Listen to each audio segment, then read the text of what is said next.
Welcome to this special edition of the sixth set here. The MAAC volleyball tournament has just kicked off. I'm Gage Kilborn, joined alongside fellow beat reporter Paul Siracusa. Now, Paul, we've been covering this team for about the whole season, probably. What are your takeaways so far of how the team started to where they are now, coming in 8 out of their 9 wins left the last 10 games they played so far? Yeah, so Gage, volleyball started out 2-12. Ginevra Giovagnoni got hurt for the Bobcats, which was a big loss for them, and as well, there was a lack of offensive versatility there. It was mostly Ariana Diaz and Alexandra Tenin providing most of the kills.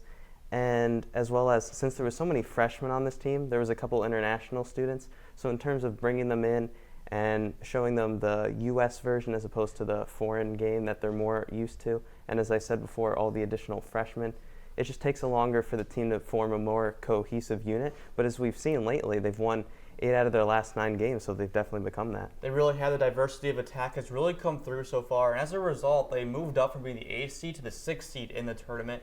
And we're taking on Iona to start off, which Iona, they're a tough team as well. They came in as a number 2 seed before struggling, losing 3 of their last 6 games. How do you see this game's going to turn out? Yeah, so I have Quinnipiac defeating Iona in 4 sets in this game. I expect Nicole Legg to have a huge presence in this game. She's been the team's leading blocker, and lately she's been having a lot of success in terms of killing. And Quinnipiac is going to need that front presence there to block all those balls, as I said, and she's had an excellent serve this season. She really has. The only issue, I agree with you, I think Quinnipiac's going to win, but the only struggle we might have is with Damla Ganesh as a setter. Now, Kyle Robinson has had her play the setter position most of the season, but comparing her to Iona, they play with a 6-2 attack, which is pretty much, they use 2 setters as well. So they use 2 setters and they rotate occasionally between Tamara Picardo and Samantha Duran. So they distribute the ball equally amongst the 2 of them.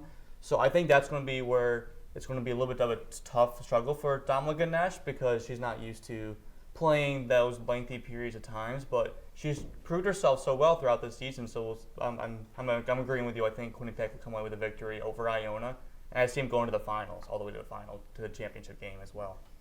I also have Quinnipiac going all the way to the finals as well. Unfortunately, losing to Fairfield. Yeah, I agree with you there. That's probably the most realistic seed because they've been very hot as of late, but no matter how hot you can never be able to take down a team or an opponent with such great versatility like Fairfield. We saw what they are like with KJ Johnson. We also saw what they were like without KJ Johnson, and it's still that same dominant Fairfield team that we've seen. All right, thank you, Paul, for joining us. For Paul Siracusa, I'm Gage Kilborn, and this is the 6th set for Q30 Sports.